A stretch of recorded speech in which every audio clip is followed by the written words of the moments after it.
Right now at 6 o'clock, federal safety inspectors with OSHA are now joining the investigation weeks after that racially motivated hate crime at this Dollar General store in the Newtown neighborhood. This is not a criminal investigation, but inspectors could look for workplace violations present before that deadly attack. A 21-year-old white gunman shot and killed 3 black victims at that Dollar General before turning the gun on himself.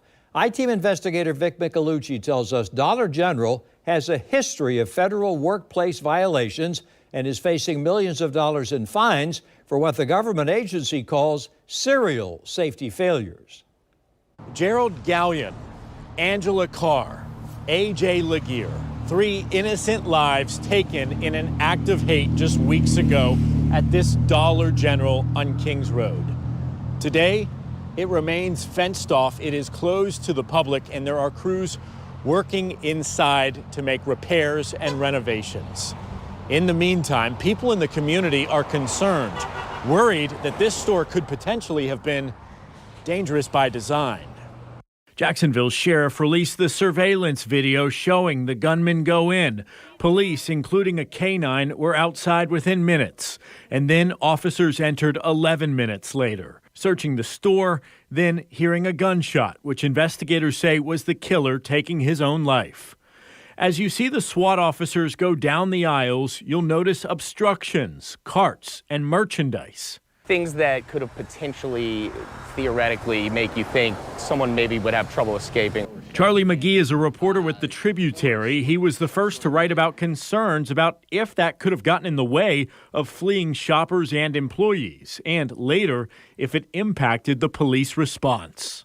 Dollar General, a company with more than 19,000 stores in the U.S. and Mexico, has a history of complaints and violations about this.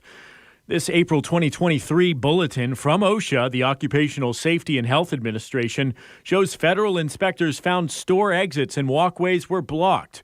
Boxes were stacked unsafely and workers were at risk. In fact, the multi-billion-dollar company is facing more than $16 million in fines since 2017. That coming after nearly 200 inspections. OSHA now has an open investigation into this Kings Road store. A lot of times those stores are very small, and there's usually a door in the front and a door in the back. Bud Underwood is a former supervisor for OSHA's Jacksonville office. He's now a business safety consultant.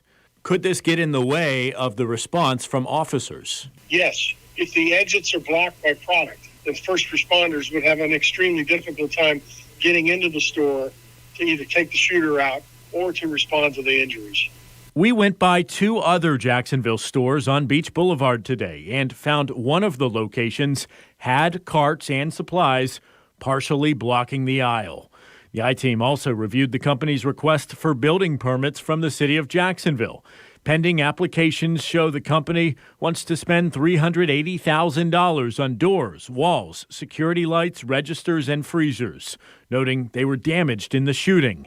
OSHA continues to investigate along with the Jacksonville Sheriff's Office, the FBI, and the Department of Justice. Those are all open cases, but when they are closed and when we do get a final report, of course, we will pass that along to you.